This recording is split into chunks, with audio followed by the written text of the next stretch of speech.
Welcome back to Inner Peace Better Health. I am your host Shreya. Today we are joined by Gene Burke, operations leader, martial artist, and lifelong student of discipline.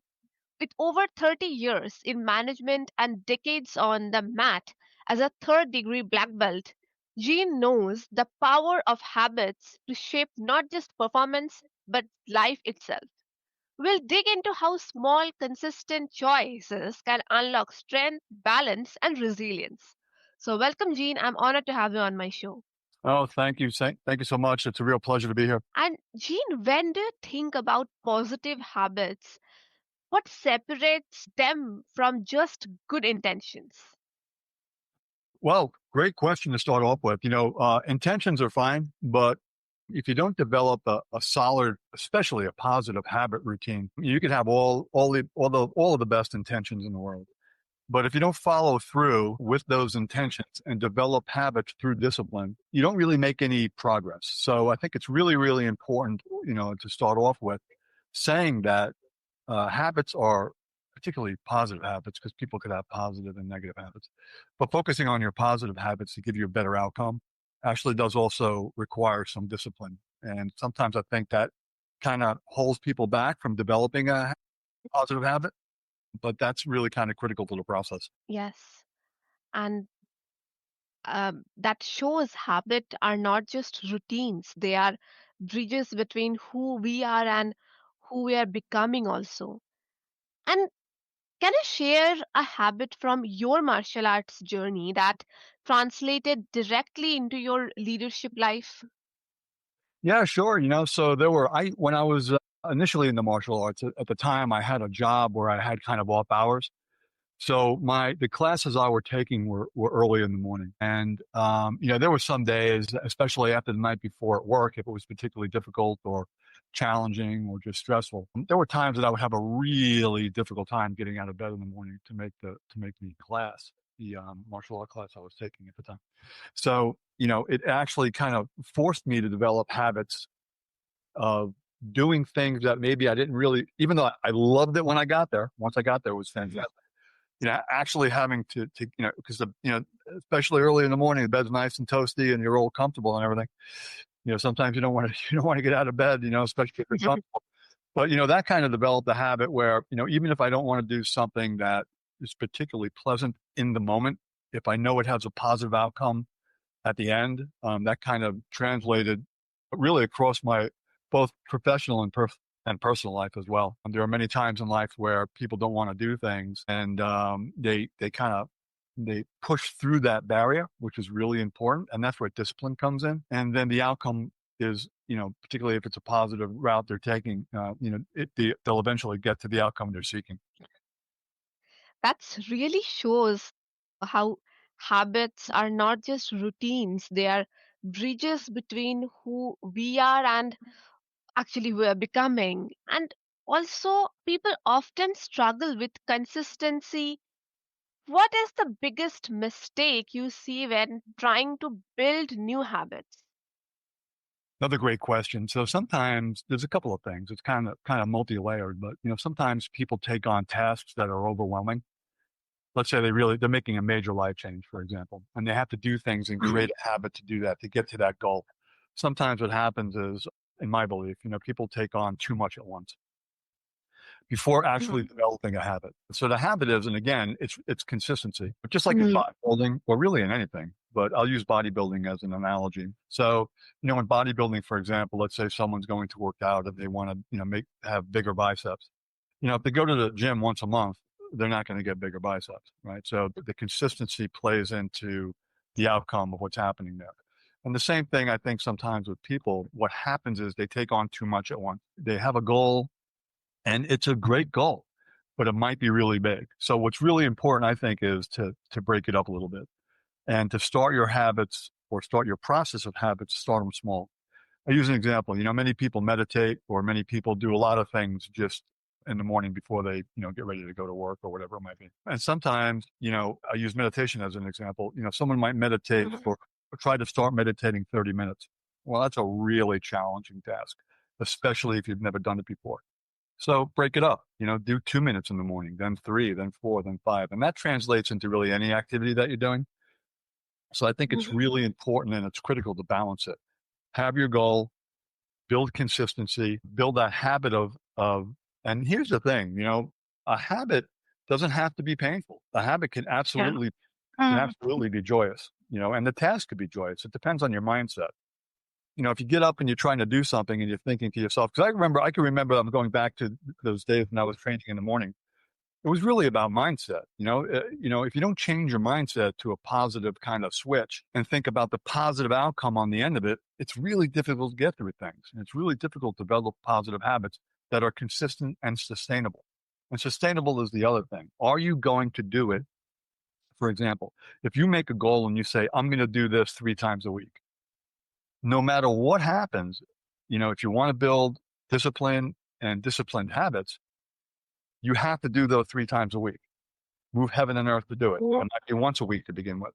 And then you build on that on what's sustainable for you because we all, life is happening to everyone.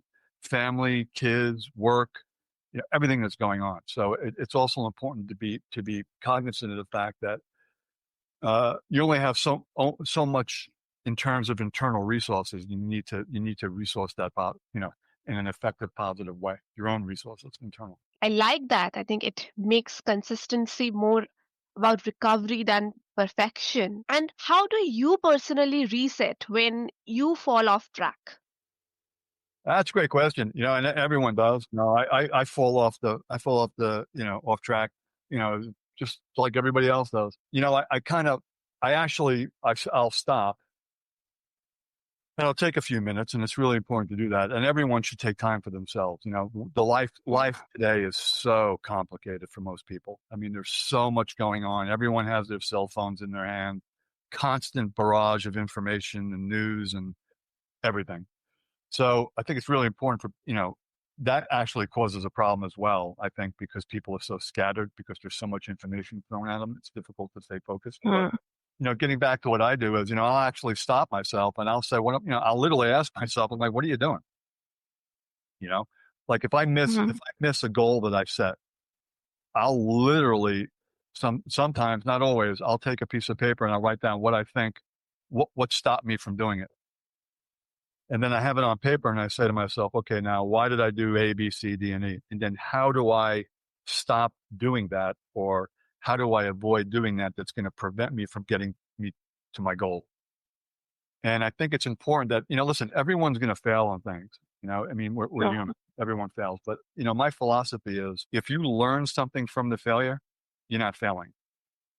I mean, I could tell you Yeah. in the process of writing my books and things like that, I failed 100 times on different things, like literally, first figuring out the writing process, then figuring out how to, get the book created and published, then figuring out marketing, then, everything. I failed 100 times. And there were days, to be honest, and this goes through forever. This happens to everybody. Like you're like, why am I even bothering doing this? Right. So you get that Mm. negativity that pops into your head. And I'd let that pass like a cloud going across the sky. I just let it pass. Right. So I didn't hold on to it. And then I would sit back and say, okay, now why am I failing? And then I learned everything that I failed at, I learned from and got better at it. So that's really important. I think people need to be kind to themselves as well. People put a lot of pressure on themselves. And this goes to developing positive or negative habits. Obviously we don't want to develop negative Mm. habits, but people hold themselves to a typically to a very high standard. And people will talk internally to themselves, I believe, much harsher than they would talk to their friends. We're often very, very hard on ourselves. I think it's really important for people that if you fail at something, don't be hard on yourself. Just take it as what did you learn from it? And if you learn from it, Mm. then it's a positive. Yes, and I think it's so refreshing, and I think it proves the success is not always about, and I think it's not about never stumbling, but I think about knowing how to stand back up stronger. Also, martial arts demands discipline. How can someone without that background still cultivate that same mindset? Yeah, that's a great question. And today, it's the internet and the everything that's available out there, it's both a blessing and a curse. There are so many good books out there, so many good resources out there that people can kind of pick up and kind of learn a little bit about, how to go about developing discipline or just the concept or philosophy of discipline, like the Stoic philosophy and things like that. I think it's really important that you don't have to have a martial arts background or really any background. I think it's often it's an internal choice, right? So, people often, you know, go through a process where they're just going through the process every day. Like, they get up in the morning, they have, they get ready for work, they eat breakfast, maybe they go to work, and it's kind of like almost like a routine, and they get caught in a rut. So I think it's really, really important that you have to be mindful of the fact that you have to be conscious about the fact that you want to change and make it a positive concept. Not like it's going to, there may be pain getting to where you're going, but look at the end goal. Like, what are you looking to get? Now, listen, you may never get there, but it's not getting there that's important. It's the process of getting there and developing the internal strengths, through habit forming, positive habit forming and discipline, doing a lot of research from positive influencers around the world.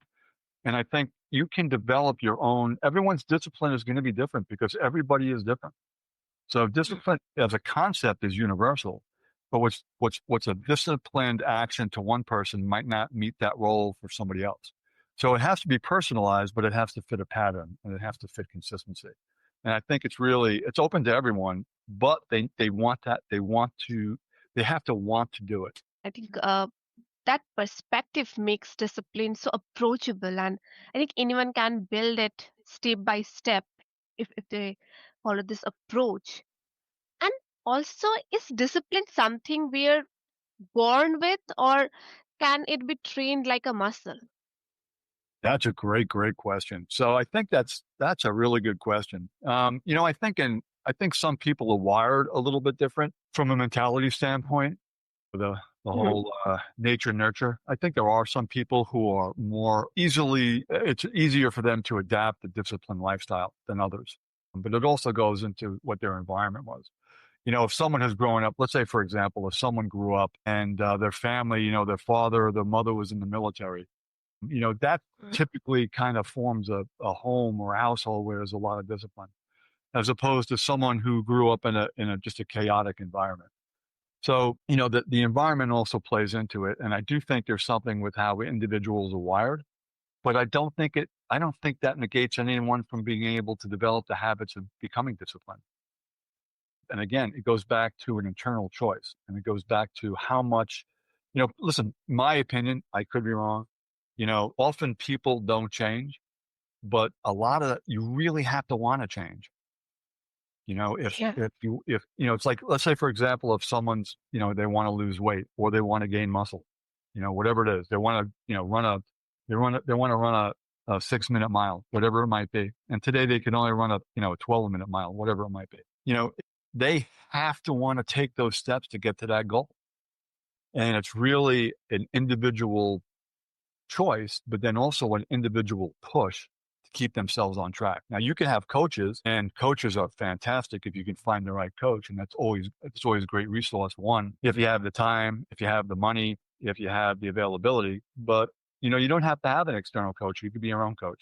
And I think it's important to keep it positive as well. But I do think that, Yes. well, I think anyone can become disciplined. I think it could be harder for some people than others just because of their personal makeup and then also the environment they grew up in. That idea makes discipline less intimidating, and it becomes very accessible, like strength training for mind. Yeah, I mean, And I'll be honest, and one thing that's really important to remember, I believe, is that you're going to fail.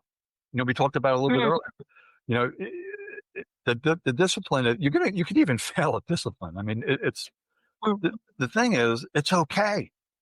Just dust yourself off. Maybe they could take a day or two off, kind of regroup yourself, and then try again. As long as you keep trying, it's not a failure. yes, I absolutely agree with you. And also in leaders and in life, like in leadership and also in life, how do habits shape the culture around us and not just ourselves? So, um, so do you mean from a personal standpoint, how leaders more? I just want to make sure I'm understanding that question properly. Yes, yes. I mean, I definitely want to mean that in leadership and also in life, like how the habits shape the entire culture around us and not just only us. Oh, sure. Yeah. I mean, so it goes down from, top down. It could be a country's leader. It could be your company's leader. Mhm. It could be someone in your household. I mean, there's so many different layers of leadership, and everyone's going to have a different style. So, how a leader conducts themselves, absolutely. And let's say I'll use this at a country level or even a global level. So, how leaders conduct themselves impact everyone's life, whether for the good or for the bad. And some leaders, and obviously I don't personally, I mean, I don't know leaders or anything like that, but I'll use the managers that I worked under for years.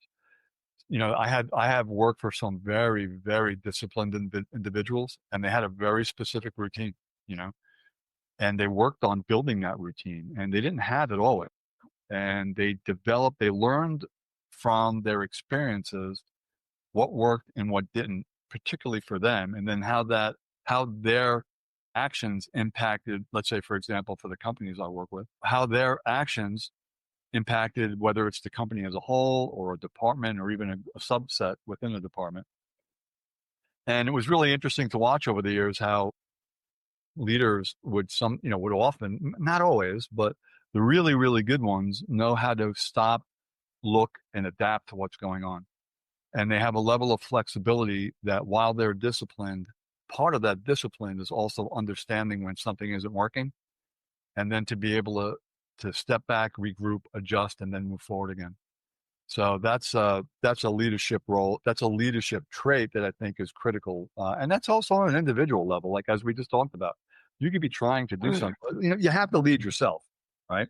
So ultimately, you're in charge of your mind. I mean, there's a ton of outside influences, right? Being bombarded on a daily basis with both positive and unfortunately a lot of negative news, and that impacts you as well. But ultimately, you as an individual make the choice about what your path is mentally and what you're going to focus on mentally. So, leadership again, that it even dives down to you as a person. You're leading yourself. What are you going to do? What path? I think that shows how leaders' small choices ripple into an entire culture. Have you seen a single positive habit in a leader that ripple out to transform an entire team? Sure. One of the things that a habit that I work, and I actually learned it from this gentleman years ago. I worked for him at a company. And what he would do is, as a habit, is once a month he would get together with his team. And he had a large area that he was covering. So he'd break up different teams, but he would meet with the individual teams on a monthly basis, and it was part of his leadership style and also his habit style. And it'd be open forum.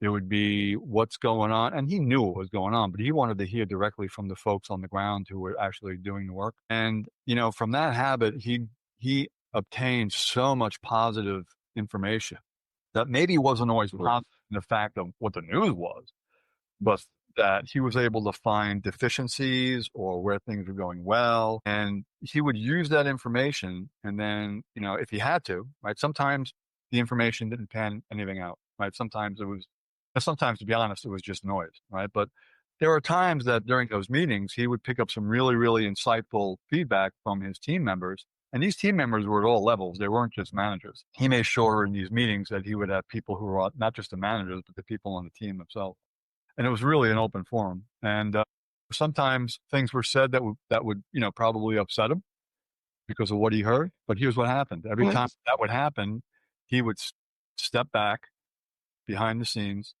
think about how to address it, come up with a plan, then reach out to his management team and say, "Okay, here's what we know, here's what we have." He would do his own research to make sure the information was right, and then come up with a plan to correct it. And I thought that was fantastic. And it also gave people on his team, everyone on the team, a feeling that they had a voice, right? So many Yeah. times in life, we don't feel like we have a voice. Like we feel like we're just there. And I think that was really critical. And he got so much buy-in from every member on the team because he did that. And people really looked forward to the monthly meetings. It was great. Yes. And I think that paints a powerful picture that habits don't just change individuals, they change environments. And also, your philosophy is you never fail as long as you are learning. How do habits connect to that outlook? Yeah, so, it's actually even with habits, whether it was when I was in the martial arts heavily or whether I weightlifted for many years and things like that. And then obviously in my professional life and writing the books and things. The habits, again, I go back to, there's a philosophy that I really kind of took to heart from the martial arts, and it's 7 times down, 8 times up, meaning that Mm. you're going to continue to fail. But, if you Okay. stay down, let me rephrase it a little bit. If you stay down Mhm. and you don't try, then you fail. But as long as you keep learning from the failure and then you adjust to it. And here's the thing, and I'll take it on my own, as you just asked me how I apply to myself. There were many times, in my professional life and when I was writing these books and everything, I would have a habit built, right? And I'm doing this, and this. And then I realized it wasn't working right. It wasn't working the way I didn't. I wasn't getting the outcome I wanted. So you know what? I Mm. didn't fail. I fell, but I got up. I said, "Hey, this isn't working right," and I just adjusted my plan. The definition of insanity is keep doing the same thing over and expecting a different result. So that's another part of it. So for me is habit forming. Are they the right habit? If you're doing a habit just to do it, and you think and you're doing it and you're not getting an outcome, like Mm. you're not seeing a change, then reevaluate your habit. Step back, look at it, and say, "Hey, am I actually getting anything out of this?" And then when you step back, think about, okay, now what do I need to do to maybe tweak it a little bit so that I can get a little bit more out of it? And I approach that in really everything in my life. Yes, and I think that really flips failure on its head and it turns the setbacks into teachers and habits into lasting legacy of lessons learned. And this is a wonderful conversation with you. And thank you for joining and sharing your wisdom, your experiences, your stories. And if after this my listeners want to connect with you, then what's the best way? Oh, thank you very much. And may I say, it's been a real pleasure to be on your show. It really has. I've enjoyed the conversation. The best way to reach out, I mean, I have, if you want to look for my books, they're on Amazon.com. Just, if you type in Gene Burke, my books will show up. And I have a website. It's a little bit underdeveloped right now. It goes back to, trying things, doing a couple of revisions on it. And that's www.thirdmonkeypro.org. ORG. And you have to find some of my materials there. Yes, and I will definitely make sure to attach all these details and links below so that the listeners can find them easily and get in touch with you. To all my listeners, today Jean reminded us that habits are not just boxes to check, they are the architects to our future. Whether it's discipline forged in martial arts or lessons shaped in leadership, the message is clear. Small daily actions create extraordinary results. So ask yourself, what one habit can you start today that your future self will thank for you? Thank you so much.